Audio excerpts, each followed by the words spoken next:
Bismillahirrahmanirrahim. Assalamualaikum warahmatullahi wabarakatuh. Innal hamdalillah nahmaduhu wa nasta'inuhu wa nastaghfiruh wa na'udzu billahi min shururi anfusina wa min sayyiati a'malina. Man yahdihillahu fala mudilla lahu wa man yudlil fala hadiya lahu. Wa asyhadu an la ilaha illallah wahdahu la syarika lahu wa asyhadu anna Muhammadan abduhu wa rasuluh.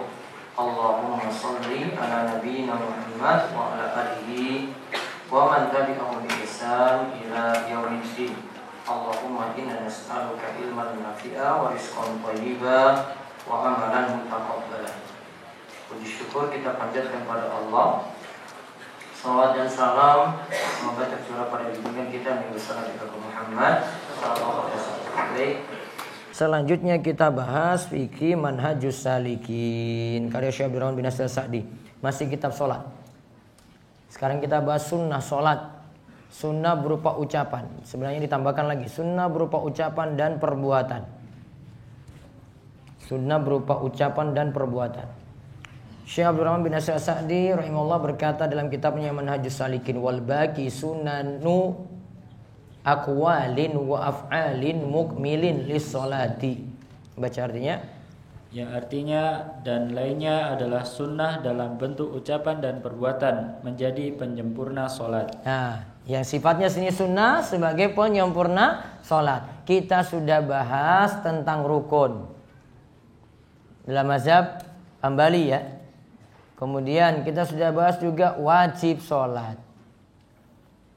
Dan juga Syekh Sa'di sudah jelaskan pada pertemuan terakhir perbedaan rukun dan wajib. Rukun sholat itu dibedakan dengan wajib sholat. Apa bedanya?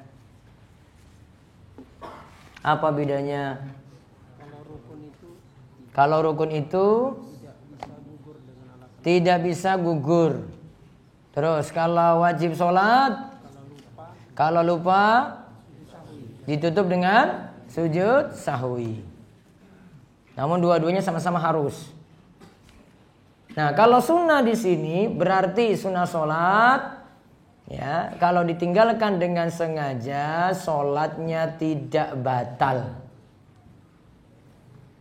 Sunnah-sunnah nanti yang kita sebutkan di sini, ya ingat ya, jika ditinggalkan dengan sengaja,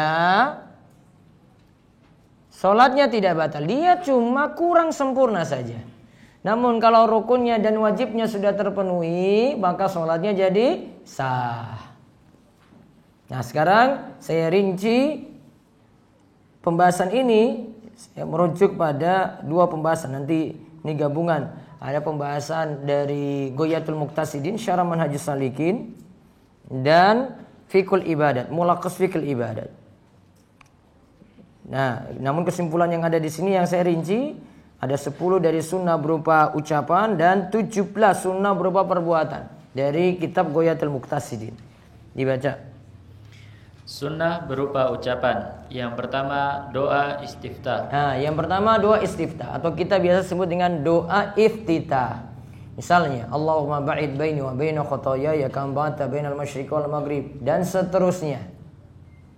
Andai tidak baca ini langsung masuk dalam surat Al-Fatihah sah solatnya, namun cuma kurang sempurna.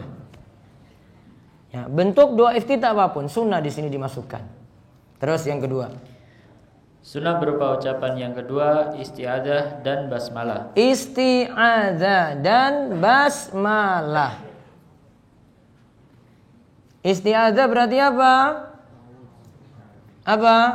Nah, dalam kurung situ biar enggak bingung, ta'awudz. Isti'adzah minta perlindungan pada Allah, berarti ta'awudz. Apa bacaan ta'awudz? A'udzubillahi minasyaitonirrajim. Mana yang paling lengkap? Apa yang paling lengkap? A'udzubillahi samiil alim minasyaitonirrajim min hamzihi wa nafthihi wa nafsi.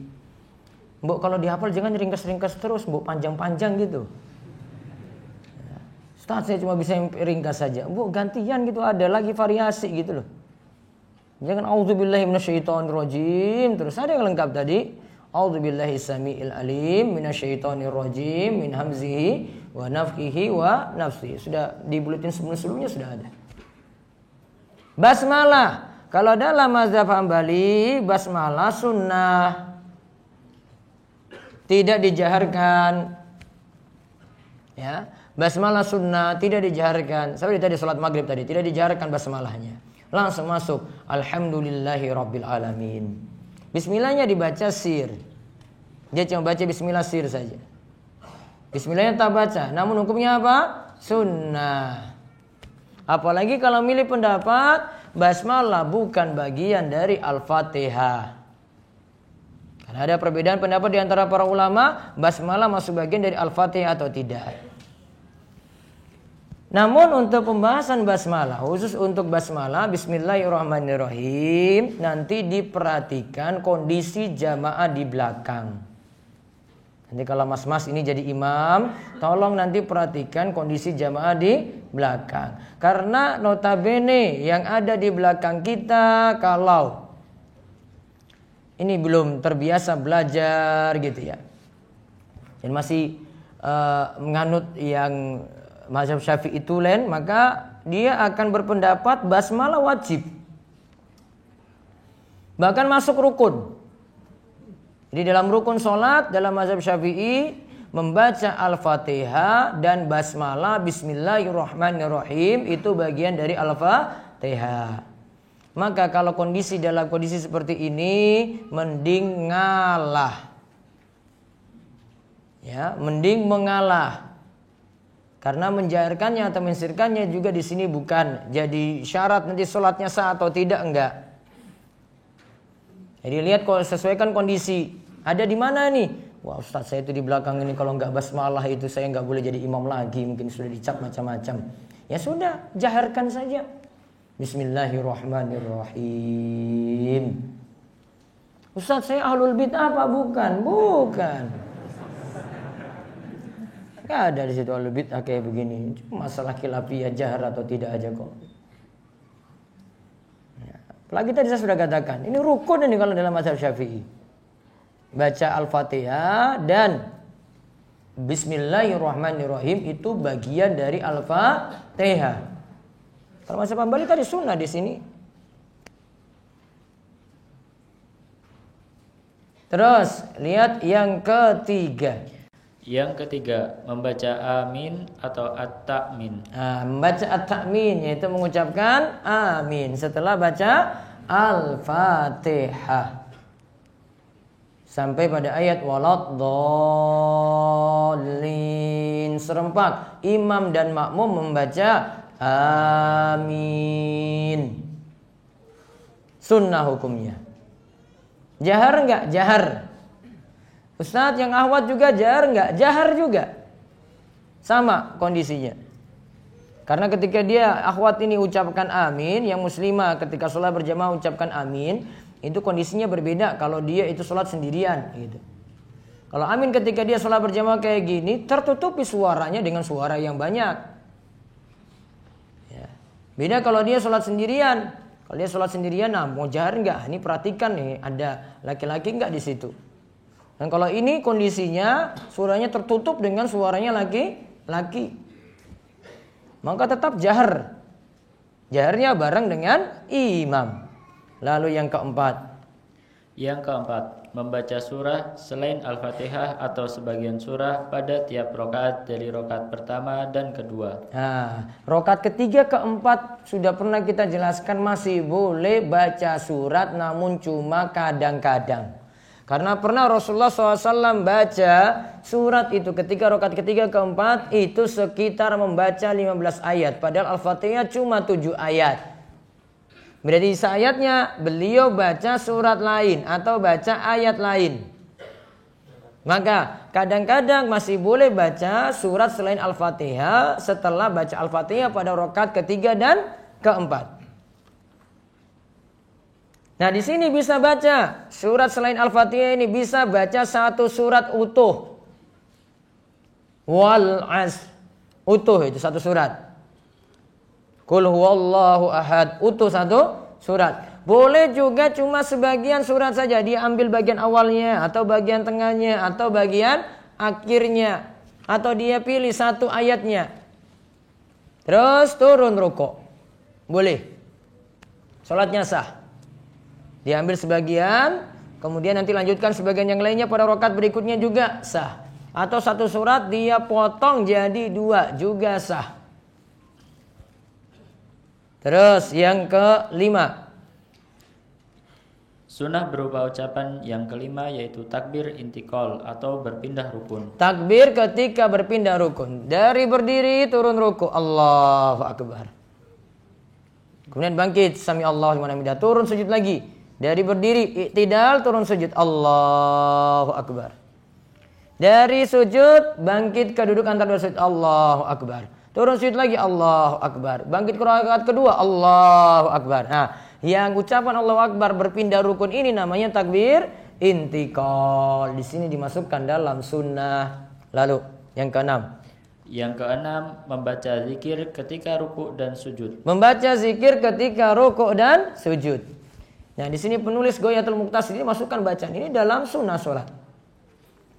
Padahal Sa'di nanti dia masukkan dalam bacaan, ini masuk dalam wajib sholat. Namun di sini dimasukkan dalam sunnah sholat. Terus 7. Yang ketujuh, membaca at-tasmi atau sami'allahu liman hamidah dan at-tahmid Rabbana walakal hamdu. Saya balik dulu tadi membaca zikir ketika ruku dan sujud. Bisa jadi zikirnya sama. Subhanakallahumma rabbana wa bihamdika Allahumma gfirli. Dibaca ketika ruku dan dibaca ketika sujud. Bisa jadi berbeda. Saat ruku baca subhana rabbiyal azim. Bisa tambah juga wa bihamdi. Saat sujud dia baca subhana rabbiyal a'la. Bisa tambah juga wa bihamdi. Bisa bacaannya sama antara ruku dan sujud tadi seperti subhanakallahumma rabbana wa bihamdika Allahumma gfirli.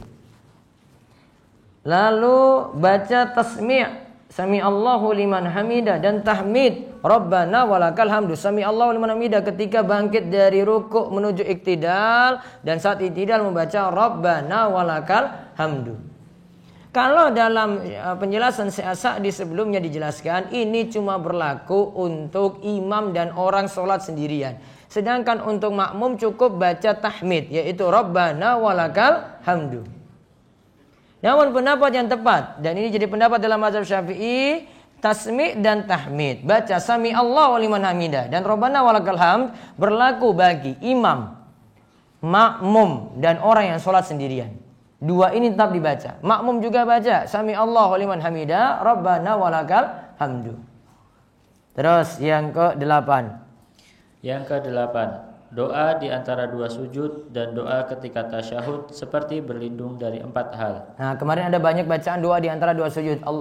Rabbighfirli warhamni wajburni warfa'ni warzuqni wahdini wa'afini dan seterusnya. Bisa juga yang paling ringkas Rabbighfirli 2 kali. Ini sunnah. Bisa juga bacaan yang sunnah lagi doa ketika tasyahud. Ketika mau setelah tasyahud, sebelum salam kita baca Allahumma inni a'udzubika min azabi jahannam wa min azabil qabri wa min fitnatil mahya wal mamat wa min syarri fitnatil masihid dajjal. Terus yang ke-9. Yang ke-9, membaca sholawat ketika tasyahud awal dan akhir.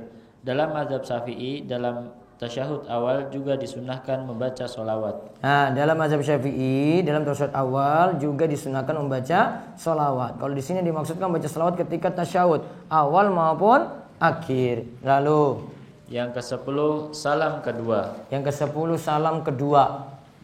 Salam pertama apa kemarin? Rukun apa sunnah? Rukun sholat. Maka berikan keterangan situ. Salam pertama rukun. Kenapa salam pertama yang rukun? Karena Rasul SAW pernah salam 1 kali saja. Langsung sholat selesai. Dan banyak riwayat juga dari sahabat, salamnya 1 kali saja. Assalamualaikum warahmatullahi sudah. Atau Assalamualaikum, selesai. Cuma 1 kali saja. Menunjukkan ini yang rukun. Ya, menunjukkan ini yang masuk rukun. Sehingga kalau ada kasus setelah salam pertama itu dilakukan, kemudian mau salam kedua terus kentut, sah atau tidak? Sah. Selamat dia. Dia selamat. Namun kalau salam pertama mau salam kentut, sudah salah semua kamu dari awal sampai akhir, sudah batal itu. Kalau misalnya dia tahan-tahan tadi itu, pas salam pertama keluar, wah sudah risikomu itu dari awal sampai akhir itu kamu ulang. Namun kalau selamat ketika salam pertama tadi, setelah itu mau salam kedua, wah keluar, ya sudah selamat kamu. Karena yang rukun salam pertama, salam kedua hukumnya apa? Sunnah. Terus sekarang sunnah berupa perbuatan. Sunnah berupa perbuatan. Nah, ada 17 di sini. 1. Yang pertama, mengangkat kedua tangan ketika takbiratul ihram, ruku, bangkit dari ruku, dan bangkit dari tasyahud awal. Lihat, ada 4 keadaan ya. Angkat tangannya. Allahu Akbar, takbiratul ihram. Yang kedua, Allahu Akbar, angkat tangan lagi mau turun ruku. Yang ketiga, Allahu Akbar lagi bangkit dari ruku. Yang keempat, duduk tasyahud awal mau bangkit ke rakaat ketiga. Allahu Akbar sambil angkat tangan. Baru dia sedekap. 4. Kaidah ringkasnya untuk 4 ini adalah, kaidah ringkasnya untuk 4 keadaan ini adalah kapan kita mengangkat tangan dalam sholat. Kata Imam Ibnu Qudamah dalam kitabnya Al-Kafi, beliau katakan 4 keadaan ini diringkas dengan kita katakan setiap yang keadaan bukan turun sujud, bukan bangkit dari sujud, maka dianjurkan angkat tangan. Apa kaidahnya? Bukan turun sujud, bukan bangkit dari sujud, maka kaidahnya apa? Angkat tangan. Berarti saya dari i'tidal mau turun sujud, angkat tangan enggak? Tidak. Saya sujud pertama, bangkit ke duduk antara 2 sujud, angkat tangan atau tidak? Tidak. Dari sujud kedua, atau dari duduk antara 2 sujud, turun lagi ke sujud kedua, angkat tangan enggak? Enggak, mau turun sujud. Begitu juga dari sujud kedua, bangkit ke rakaat kedua, angkat tangan enggak? Tidak. Namun dari tasyahud awal ke rakaat ketiga, angkat tangan enggak? Angkat tangan. Kenapa? Bukan turun sujud, bukan bangkit dari sujud, dia bangkit dari tasyahud awal. Maka bisa diterapkan oleh makmum masbuk. Kalau makmum masbuk dia ikuti imam lagi tahiyat awal, dia belum tahiyat awal nih ya. Dia belum tahiyat awal. Namun apa? Keadaan dia adalah bangkit sama juga dari tahiyat awal karena ngikuti imam. Dibagi dia tahiyat juga kan? Dia bangkit ke berdiri. Angkat tangan enggak berarti? Angkat tangan. Karena bukan turun sujud, bukan bangkit dari sujud, namun dia bangkit dari tahiyat karena ikuti imam. Itu kaidah itu. Ya, itu kaidah dalam memahami kapan angkat tangan. Kata Imam Ibnu Qudamah tadi. Terus yang kedua, yang sunnah perbuatan lagi. Yang kedua, meletakkan tangan di dada. Meletakkan tangan di dada. Kemarin bahkan kalau Syekh As-Sa'di 3 posisi. Ya, posisinya bebas. Boleh di dada, boleh di perut, boleh di pusar atau sedikit di bawah pusar. Boleh. Yang jelas ketika meletakkan tangan di dada atau tadi di perut atau di pusar, bagian tangan telapak tangan kanan berada di depan dari telapak tangan kiri. Bisa ditempelkan pada telapak tangan, bisa pergelangan, bisa di lengan. 3 ya. Di telapak tangan, punggung, bisa diletakkan di pergelangan, bisa diletakkan di lengan, dan bisa nanti digenggam. 4 keadaan berarti. Terus yang keempat, yang ketiga. Yang ketiga, membuka kedua telapak kaki sedikit. Jadi jangan kakinya, telapak kakinya dirapatkan kayak mau baris berbaris. Ya, dia jadi pasukan gitu. Siap, gerak. Wah, dirapatkan itu kakinya. Enggak. Buka sedikit. Ini bukan lagi mau latihan PBB, ini bukan pasukan baris-baris, bukan. Mau sholat. Biar apa? Kondisinya nanti kalau kakinya agak dibuka, nanti bisa dekat antara kakinya dengan kaki temannya kanan kiri. Kalau sholat berjamaah. Jadi jangan posisinya kayak pasukan baris berbaris, bukan. Ya, dibuka. Ini bukan sedikit. Terus yang keempat. Yang keempat, membaca bacaan dengan jahar pada solat yang diperintahkan untuk jahar.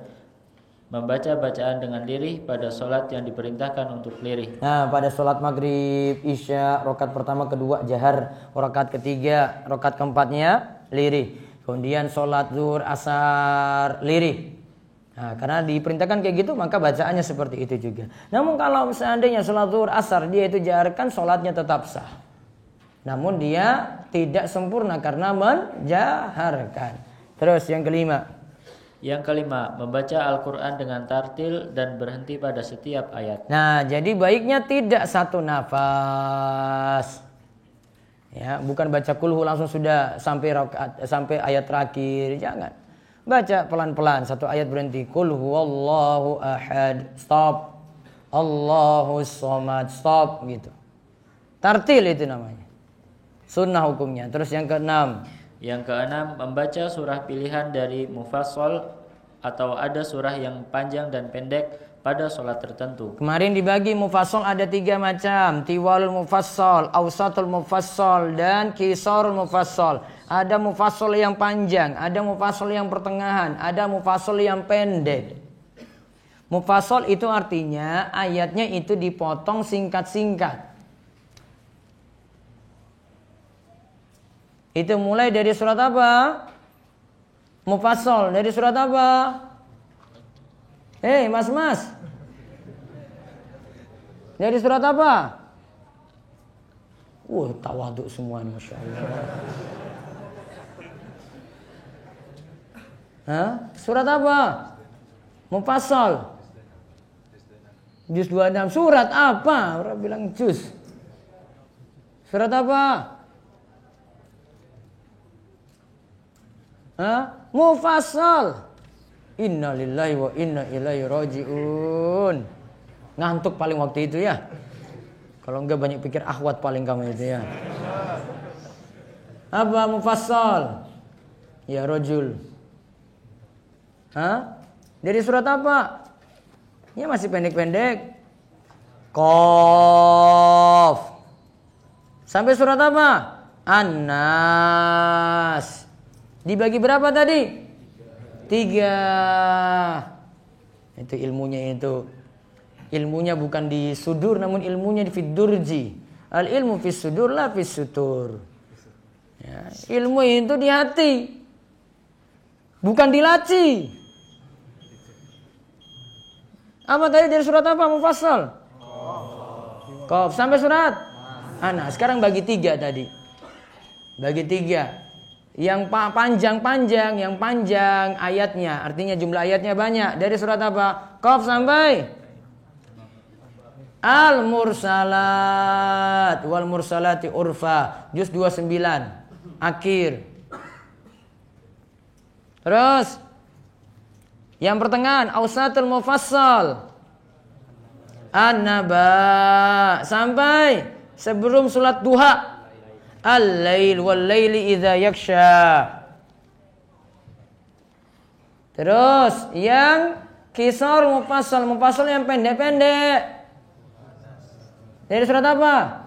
Duha sampai An-Nas. Surat favorit? Kulhu.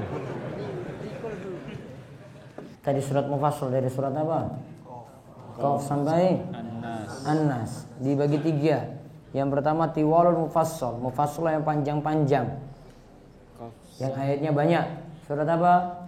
Qaf sampai Al-Mursalat. Terus yang pertengahan mufassalnya. Dari surat An-Naba sampai Al-Lail. Terus yang kisarul mufassal yang jumlah ayatnya sedikit.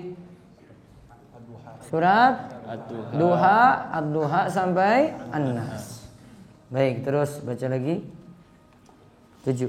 Yang ketujuh, memegang lutut dengan telapak tangan sambil jari tangannya direnggangkan ketika ruku. Sedangkan punggung dalam keadaan rata dengan kepala, juga menjauhkan lengan dari lambung. Baik, ketika ruku keadaannya seperti ini. Memegang lutut dan telapak tangan sambil jari tangannya direnggangkan. dengan telapak tangan sambil jari tangannya direnggangkan ketika ruku. Dan kemarin saya jelaskan sekadar membungkuk, walaupun bungkuknya tidak lurus sudah sah. Namun kalau kita bahas sunnahnya, punggung dengan kepala rata. Terus menjauhkan lengan dari lambung. Jadi lengannya tidak nempel nanti ke perut. Ya. Seperti kita lakukan ruku nanti kalau normalnya seperti itu. Terus yang ke-8. Yang ke-8, mendahulukan kedua telapak tangan dari lutut ketika turun sujud. Bisa pula sebaliknya, yaitu mendahulukan lutut dahulu kemudian telapak tangan sebagaimana pendapat jumhur ulama dari Syafi'iyah, Hanafiyah, Hambali. Jadi bisa dua-duanya ya. Bisa dengan dahulukan kedua telapak tangan dulu baru kemudian lutut. Bisa sebaliknya, lutut dulu baru kedua telapak tangan. Lalu yang ke-9. Yang ke-9, bangkit dari sujud untuk berdiri dengan bertumpu pada tangan sebagaimana pendapat Malikiyah, Syafi'iyah dan sebagian salaf, termasuk juga pendapat dari Syekh Al-Albani. Nah, masuk sunnah dalam perbuatan juga bangkit dari sujud untuk berdiri, bertumpunya pada telapak tangan. Dan ini sudah jelaskan sebelumnya. Terus 10. Yang ke-10, menjadikan kepala di antara dua telapak tangan ketika sujud dan lengan dibuat terbuka. Lalu jari-jari kaki dihadapkan ke arah kiblah. Dilarang kedua lengan iftirash, yaitu menempel pada lantai sebagaimana jadi pendapat 4 mazhab. Nah, 4 mazhab itu sepakat dilarang kedua lengan iftirash. Lutut ditempelkan di lantai. Maaf. Apa ini? Siku ini ditempelkan di lantai. Enggak boleh. Yang ada di sini adalah tangannya dibuka, lengannya dibuat terbuka, jari-jari kaki dihadapkan ke arah kiblat. Terus menjadikan kepalanya ini di antara dua telapak tangan. Ada yang mengatakan bisa jadi ya telapak tangannya ini sejajar telinga, ada yang katakan sejajar pundak ketika sujudnya tadi. Ya, bisa sejajar pundak atau sejajar telinga untuk letak tangannya saat sujud. Terus yang ke-11. Yang ke-11, duduk iqa saat duduk di antara dua sujud kadang-kadang dan duduk iftirash ketika itu. Begitu pula duduk iftirash saat tasyahud awal. Nah, ini duduknya ada iqa, ada duduk iftirash. Iqa berarti bertumpu pada tumit. Ya, dia duduk ketika duduk antara dua sujud saja ya. Duduk tahiyat enggak? Cuma duduk antara dua sujud. Dia lakukan duduk iqa, bertumpu pada apa tadi? Tumit. Dan duduk iftirash juga sunnah. Begitu pula duduk iftirash saat tasyahud awal. Jadi boleh ketika duduk antara dua sujud duduknya duduk iftirash atau duduknya duduk iqa. Namun iqa dilakukan kadang-kadang. Terus ke-12. Sunnah berupa perbuatan yang ke-12, duduk istirahat setelah sujud kedua sebelum bangkit ke rakaat kedua atau ke rakaat keempat. Nah, duduk istirahat. Sudah kita jelaskan, tetap ada tuntunan. Setelah sujud kedua sebelum bangkit ke rakaat kedua atau ke rakaat keempat. Sebelum bangkit, duduk dulu. Allahu Akbar. Atau dia belum Allahu Akbar. Dia duduk dulu, baru dia bangkit Allahu Akbar. Bangkit ke rakaat kedua atau keempat. Terus ke-13. Yang ke-13, meletakkan kedua tangan pada paha pada saat duduk dan saat tasyahud. Meletakkan kedua tangan pada paha pada saat duduk, yaitu duduk antara dua sujud ya, dan saat tasyahud. Terus 14. 14, duduk tawarruk pada rakaat terakhir. Kalau dalam mazhab Hambali, duduk tawarruk pada tasyahud kedua. Kalau tasyahud pertama, walaupun itu tasyahud akhir, tetap iftirash. Namun kalau istilah saya di sini 14, duduk tawarruk pada rakaat terakhir. Pokoknya rakaat terakhir duduknya kaki keluar. Ya, duduknya tawarruk. Terus yang ke-15. 15, melihat pada jari telunjuk dan berisyarat dengannya ketika tasyahud. Melihat pada jari telunjuk. Ya, bisa dimulai dari at-tahiyatulillah langsung angkat jari. Bisa dari asyhadu alla ilaha illallah baru angkat jari. Terus melihat pada jari telunjuk ini. Tidak melebihi dari jari telunjuk. Terus berisyarat dengannya. Apa perlu naik turun? Digerakkan naik turun ya. Yang tepat hadisnya dhaif, hadisnya lemah. Sehingga tidak digerakkan naik turun. Dan ini juga jadi pendapat dalam mazhab Syafi'i. Mazhab Syafi'i tidak menggerakkan naik turun seperti ini. Terus yang ke-16. 16. Menoleh ke kanan dan ke kiri saat salam. Nah, menolehnya sunnah. Assalamualaikum warahmatullahi, assalamualaikum warahmatullahi. Seandainya dia tidak noleh, namun cuma assalamualaikum, selesai. Ya, apalagi tadi yang wajib salam pertama apa salam kedua? Salam pertama.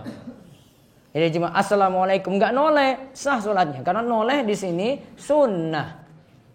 Terus yang masuk sunnah lagi, Sunnah perbuatan. berupa perbuatan yang ke-17 yaitu salam kedua. Salam kedua untuk perbuatannya. Kalau tadi yang pertama itu yang ucapan, berarti ucapan salamnya. Kalau ini untuk perbuatan salamnya tadi. Perbuatan salamnya sunnah untuk salam kedua. Nah, itu rincian tentang sunnah berupa ucapan dan sunnah berupa perbuatan. Ada lagi nanti akan dibahas setelah ini. Syekh As-Sa'di akan bahas tentang tumaknina. Itu bagian dari rukun sholat. Lantas beliau akan sebutkan hadis musik fi sholati. Orang yang jelek sholatnya. Nanti akan saya sebutkan riwayatnya ada dua. Ada dari hadis Abu Hurairah dan ada hadis dari Rafi. Dari Rifa'ah bin Rafi. Ya, dua hadis ini jadi dalil untuk menyimpulkan manakah yang masuk dalam rukun sholat. Ya, dua dalil ini menunjukkan ada orang yang jelek sholatnya kemudian nanti diajarkan oleh Nabi SAW. Dan Nabi katakan, kalau kamu tidak lakukan seperti yang disebutkan ini, berarti sholatmu itu kurang. Maka berarti kalau tidak lakukan ini, maka sholatnya jadi masalah. Nanti kita akan lihat hadisnya, hadis Abu Hurairah. Dan yang menyaksikan peristiwa ini langsung namanya Rifa'ah bin Rafi. Maka hadis Rifa'ah bin Rafi itu lebih lengkap untuk menjelaskan hadis musik fi sholati. Ini dijelaskan juga oleh Imam Ibnu Hajar dalam Bulughul Maram. Dia membawakan hadis ini dalam dua riwayat tadi dari Abu Hurairah dan Rifa'ah bin Rafi. Kita lanjut sesi tanya jawab. Saat apakah bersilaturahim itu sebuah kewajiban? Ana agak malas bersilaturahim dengan beberapa keluarga paman, bibi dikarenakan mereka sering berdakwah mengenai khalifah. Dan ada beberapa ajaran amal-amalan yang tidak sesuai dengan sunnah. Diperintahkan bagi seorang muslim itu menjalin hubungan silaturahim. Bahkan ada ancaman. Orang yang memutus silaturahim apalagi dengan anggota keluarganya. Paman, bibi masih keluarga dekat. Apalagi dengan orang tua sendiri. Lebih lagi punya kewajiban untuk menjalin hubungan silaturahim. Jadi kalau ditanya silaturahim itu wajib gak? Wajib, apalagi dengan keluarga yang punya hubungan kerabat lebih dekat. Dibandingkan dengan jauh, yang paling dekat itu paling wajib. Apakah boleh berdoa dengan bahasa Indonesia di luar saat sholat? Misal selepas zikir di waktu senggang atau ketika hujan turun? Boleh. Doa asalnya boleh dengan bahasa apapun. Sahkah sholat yang celananya melewati mata kaki? Sah. Namun baiknya celana di atas mata kaki karena punya 3 manfaat. Yang pertama lebih bersih, yang kedua lebih bertakwa, yang ketiga lebih awet. Ada yang baca amin panjang, amin gitu. Dan ada juga yang pendek. Apakah benar semua? Amat. Di situ ada mat, di situ min, amin. Yang enggak boleh amin, enggak boleh. Atau amin, enggak boleh. Di kampung saya setelah sholat jamaah selalu zikir bareng-bareng. Suatu ketika saya diminta jadi imam.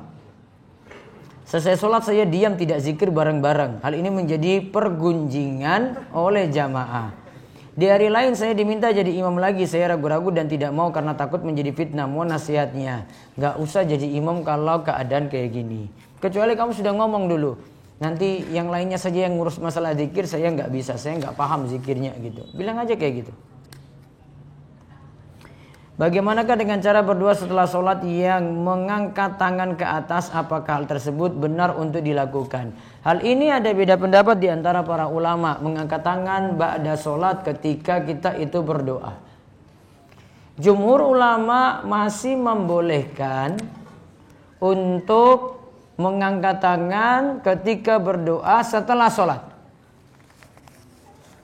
Karena keumuman dalil yang menyatakan masih boleh berdoa setelah kita itu salam. Seperti misalnya Nabi SAW itu ditanya, ayat du'ai asma. Doa apa yang paling didengar? Beliau jawab, doa seseorang pada dubur sholat. Dubur sholat diantara maknanya, walaupun ada dua di sini pengertiannya, namun dimaksudkan dalam hadis ini juga bisa maknanya setelah salam kita berdoa. Dan ini juga pengamalan dari firman Allah, fa idza faragta fansab wa ila rabbika farghab. Jika engkau telah selesai dari suatu urusan, maka beralihlah pada urusan yang lain, dan kepada Rabbmu lah engkau itu berharap. Di antara tafsiran ayat ini adalah setelah sholat boleh berdoa. Maka kalau milih pendapat ini berarti masih boleh mengangkat tangan ketika berdoa setelah salam, dan itu tidak termasuk bid'ah. Itu pendapat yang lebih kuat dalam masalah ini. Pendapat jumhur lebih kuat. Saya memiliki keinginan untuk rutin ngaji, namun terkendala izin ibu. Apa yang sebaiknya saya lakukan dan bagaimana adab saya pada ibu terkait masalah ini?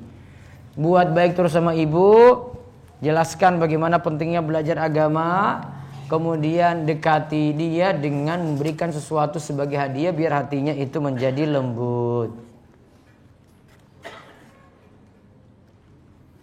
Baru-baru ini banyak model baru yang di bagian ini tentang anak seorang tukang cukur. Nah, baru-baru ini banyak model baru yang di bagian bawah tipis bahkan habis dan menyisakan bagian atasnya meskipun terlihat rapi, apapun model potong rambut seperti di atas. Sebelumnya kita tolak untuk yang model seperti ini karena anak komitmen untuk membuat tempat cukur yang menuju syar'i, tidak melayani potong jenggot dan hanya melayani cukur rambut rapi atau rata.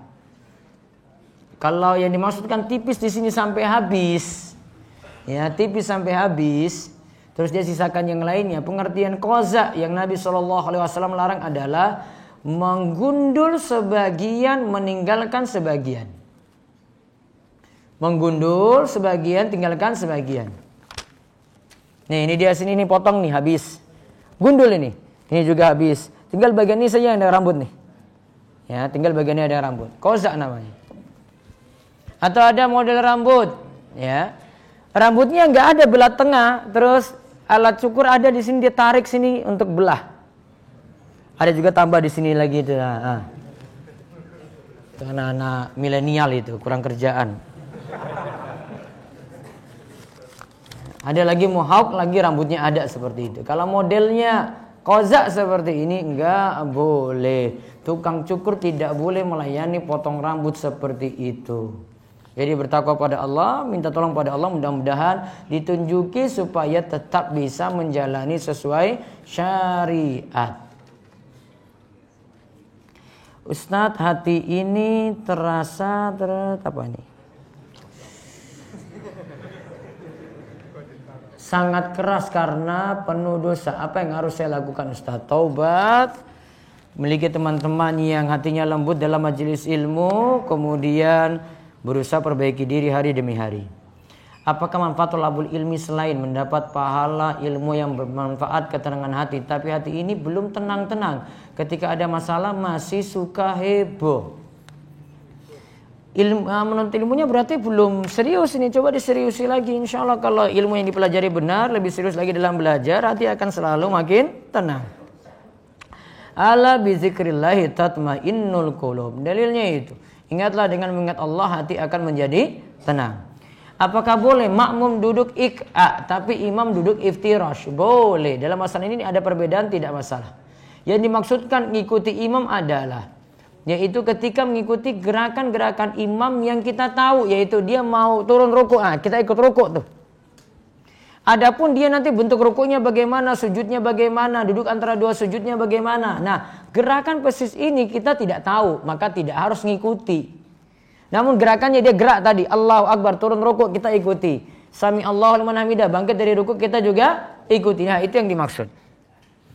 Dan bolehkah rokaat satu duduk iftiros dan rokaat kedua duduk ik'a? Boleh saja. Afwan Ustadz, ana sudah menikah 6 bulan. Sementara qadarullah ana harus terpisah tempat dengan istri dikarenakan pekerjaan. Orang tua istri menginginkan agar tetap bekerja di instansi yang tidak memperbolehkan pindah selama 10 tahun masa kerja. 10 tahun.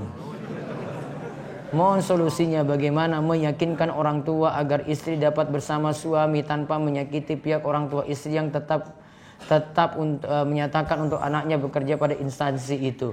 Karena kami sampai saat ini hanya bisa bertemu ketika weekend saja.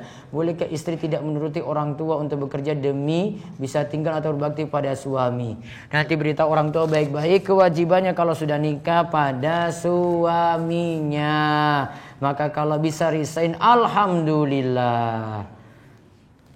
Bolehkah kita batalkan sholat karena terganggu dengan bau badan dan bau mulut orang sebelah kita pada sholat berjamaah? Itulah agak sulit ini yang menghindar juga serba salah ya. Tahan dulu lah, sabar dulu lah ya. Ya pura cuek gitulah, mau ditahan bagaimana pokoknya kamu tahan dulu. Karena mau batalkan ya agak resiko berat ini bukan alasan kuat untuk membatalkan sholat nih. Apakah bacaan ketika sholat maghrib, isya, subuh sendirian perlu dijaharkan? Oh ini gak berjamaah ini ya? Mungkin dia telat. Perlu dijaharkan nggak? Asalnya tetap dijaharkan sebagaimana kalau dia sholat berjamaah imamnya jaharkan. Maka dia tetap sendirian juga jaharkan. Bagaimana cara menyembunyikan amal ibadah kita tanpa berbohong? Contoh saat ditanya, kamu tadi habis ngaji? Jika saya jawab iya, takut mengurangi keikhlasan dan menjadi riya. Jawab aja, iya saya ngaji. Ya sambil ngajak teman juga gitu, niatannya kayak gitu aja. Mudah-mudahan juga jadi jalan kebaikan untuk yang bertanya. Ustaz, teman-teman saya di sekolah saat ulangan nyontek semua. Ada yang searching di Google, ada yang buka buku juga. Pertanyaan, kalau saya kasih tahu kepada guru saya dengan menyebut nama teman saya tersebut ghibah atau termasuk nahi mungkar? Itu termasuk nahi mungkar. Beritahu. Kalau tahu aturannya di situ ketika ujian tidak boleh nyontek, nah bongkar aja nggak apa-apa. Saya dulu ketika ujian saya nggak terima, kayak begini saya nggak terima. Sudah kita belajar capek-capek coba, samping bawa contekan gitu. Saya langsung lapor pengawas ketika itu. Saya nggak terima karena nggak adil dong. Dia buka kayak gitu kita nggak buka. Setengah mati kita itu mikir, dia enakan saja gitu.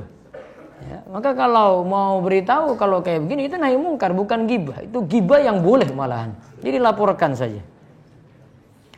Afwan Ustaz, saya ingin bertanya di luar tema. Apakah termasuk was-was syaitan jika terasa sakit perut setelah makan dan menjelang akan sholat? Saya sudah tanyakan ke dokter, tapi jawabannya adalah berupa sugesti saja.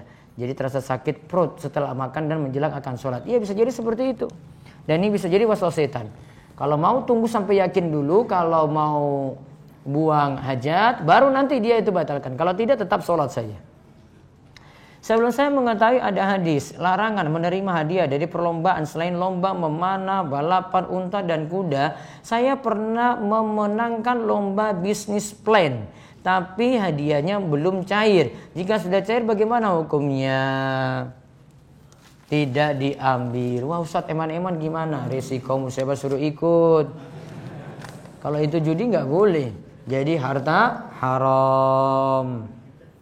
Saka orang yang bertakbiratul ihram saat mengangkat tangan mau sedekap tangannya muter-muter dulu karena menganggap tangan kanan lebih utama. Allahu Akbar gitu. Tangan kanan lebih utama. Salah pemahaman. Saya takut ini batal di sini karena ini gerakan tambahan yang nggak perlu dalam sholat seperti main-main.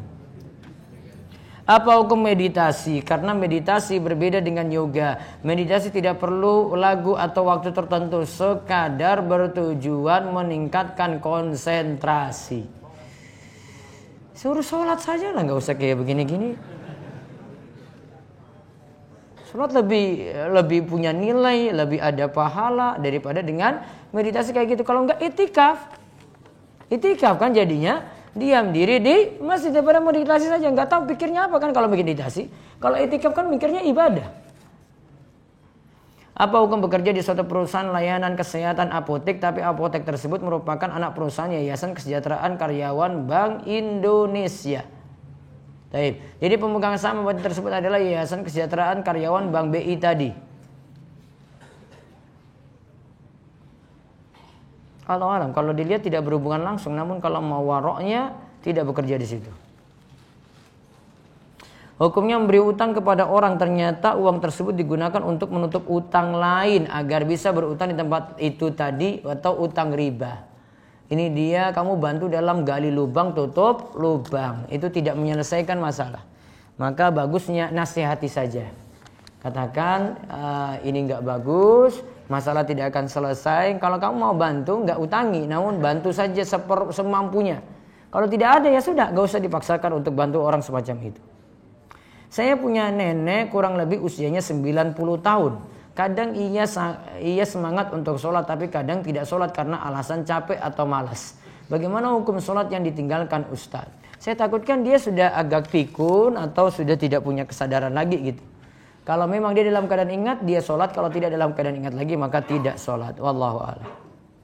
Ustadz, saya pernah melihat video singkat ulama Saudi, lupa namanya, membahas bahwa doa setelah sholat fardu tidak boleh dilakukan setiap saat. Doa yang dimaksud bukan zikir setelah sholat. Mohon penjelasannya Ustadz. Tadi saya sudah jelaskan. Itu pendapat ulama Saudi, backgroundnya mazhab Hambali. Namun jumhur menyelisih ini. Jadi hargai orang yang pintar-pintar, hargai orang yang berbeda dengan pendapat itu. Karena kamu lihat cuma dari satu segmen saja. Cuma dari pendapat ulama Saudi. Saya juga dulu berpendapat kayak begitu. Namun mau kaji lagi gitu loh. Gak hanya satu guru makanya kalau mau belajar. Buka lagi wawasan, buka lagi pemahaman gitu. Artinya yang ada boleh-boleh saja. Saya contohkan lagi. Satu pemahaman lagi mungkin yang orang anggap aneh. Namun ini sebenarnya mungkin mau dinilai bid'ah, mungkin bisa dinilai bid'ah. Namun sebenarnya ada perbedaan kuat dalam hal ini. Ada perbedaan dalam hal ini bahkan dalam mazhab Hambali sendiri. Mazhabnya orang Saudi. Ketika makmum sama-sama masbuk semuanya di belakang. Imamnya sudah salam. Maka mau masbuk nanti dia kan sholat sendiri-sendiri. Namun ada yang buat jamaah sama masbuk juga. Jadi ada yang satu nanti mundur ke belakang. Atau beberapa mundur ke belakang. Yang satu nanti imam. Kalau dilihat dalam pembahasan para ulama, hal ini ada pembahasannya dalam mazhab Hambali ada. Di dalam kitab Ad-Durar As-Saniyah ketika dijelaskan oleh ini murid dari Syekh Muhammad bin Abdul Wahab ini yang nyusun buku ini. Berarti murid dari Wahabi ini, lihat di sini ya. Ini murid dari Syekh Muhammad bin Abdul Wahab. Katakan bahwasanya dalam mazhab Imam Ahmad sendiri ada dua pendapat. Pendapat pertama menyatakan boleh saja seperti itu. Jadi mau masuk menyelesaikan sholatnya dengan imam lagi dari makmum masbuk yang sama. Ya. Dan sebagian pendapat, dan ini jadi pendapat Majd Ibnu Taimiyah. Ya. Majd Ibnu Taimiyah katakan ini tidak dibolehkan. Dan si penulis Durar Saniyah ini menguatkan pendapat yang boleh. Ya, ini menguatkan pendapat yang boleh. Maka kalau menyatakan ini bid'ah berat sekali dikarenakan ini pun adalah murid dari Syekh Muhammad bin Abdul Wahab, ulama Najd. Ya, makanya tadi kalau orang tahu beda pendapat kayak gini jadi berarti ada yang milih pendapat kayak gitu ya. Namun saya nggak setuju. Kenapa nggak setuju? Harusnya mau masbuk selesaikan sendiri. Oh, namun saya tahu ada pendapat ini. Oh, berarti saya hargai ini. Barangkali dia punya pendapat ini berdasarkan pendapat tadi yang tadi disebut pendapat pertama. Bahkan ini dalam mazhab Imam Ahmad. Ya. Makanya kalau mau kaji, jangan cuma lihat pendapat ulama Saudi saja. Ulama di dunia ini bukan hanya ulama Saudi. Saya juga belajar di Saudi sama. Namun coba buka wawasan dengan pendapat yang lain. Salah satu pendapat yang saya nukil di sini tadi, ini pendapat dari Syekh Mustafa Al-Adawi dari Mesir. Nanti bisa lihat di pembahasan beliau tafsir surat tadi fa iza faraqta fansab wa ila rabbika farghab, berarti tafsir juz amma. Di kitab beliau At-Tasil li Ta'wil Tanzil. Tafsir juz amma soal wa jawab. Nah, situ beliau ada keterangan kayak tadi yang saya jelaskan tuh. Jadi kalau bilang mau banding-bandingkan ulama, tadi juga ada ulamanya kayak gini.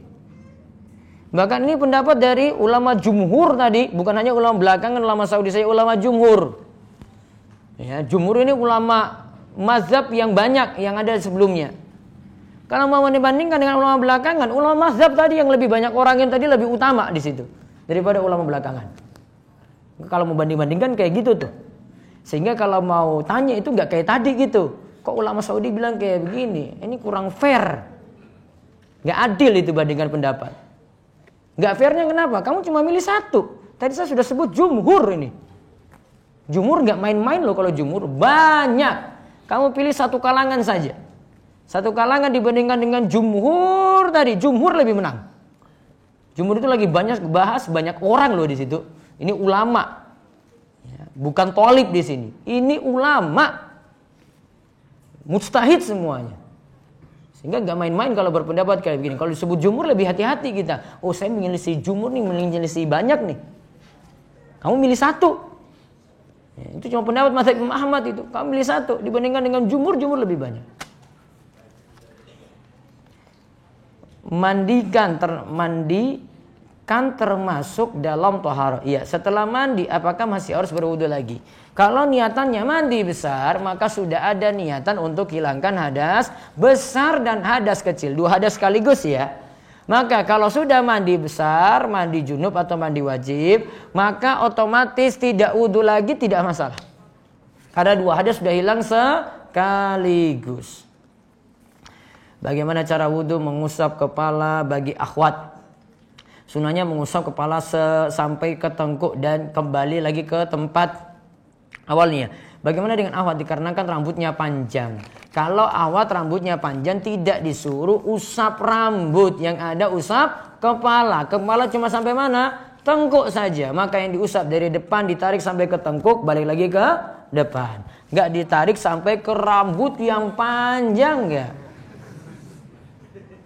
Jika setelah Al-Fatihah saya membaca surat dari pertengahan suratnya, apakah diharuskan membaca basmalah? Tidak. Kalau dari awal saja baru baca basmalah, selain dari surat At-Taubah. Bagaimana posisi duduk iqa yang benar? Apakah jari-jari kaki tetap ditekuk ke dalam mengarah ke kiblat? Iya, jari-jari kaki ditekuk mengarah ke arah kiblat. Ustadz, maksud dari iqamah adalah haknya imam. Yang iqamah harus imam. Bukan. Ini saya bahas ini, saya setiap Sabtu Kliwon lagi saya di Masjid Sido Arum Al-Aman itu ya. Saya bahas ini ada hadisnya saya kaji ini. Yang dimaksud hadis ini adalah untuk azan itu haknya muazin.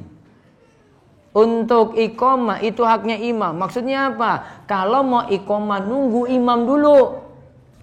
Imamnya bilang, iqamah. Iqamah tuh. Jangan nanti sudah waktunya karena lihat jam bunyi. Iqamah, sudah itu lihat jam itu sudah bunyi itu. Mana imamnya? Imamnya nggak ada. Bingung. Jadi tinggal main milih-milih nanti. Sudah kamu saja. Sudah kamu saja. Kalau ada imam tetapnya. Kita kumandangkan iqamah bukan nunggu dari jam yang bunyi. Kalau saya punya jam kayak begini, saya nggak pernah pakai patokan ini kecuali untuk menentukan masuk waktu sholat saja. Itu berarti waktu sholat masuk untuk azan.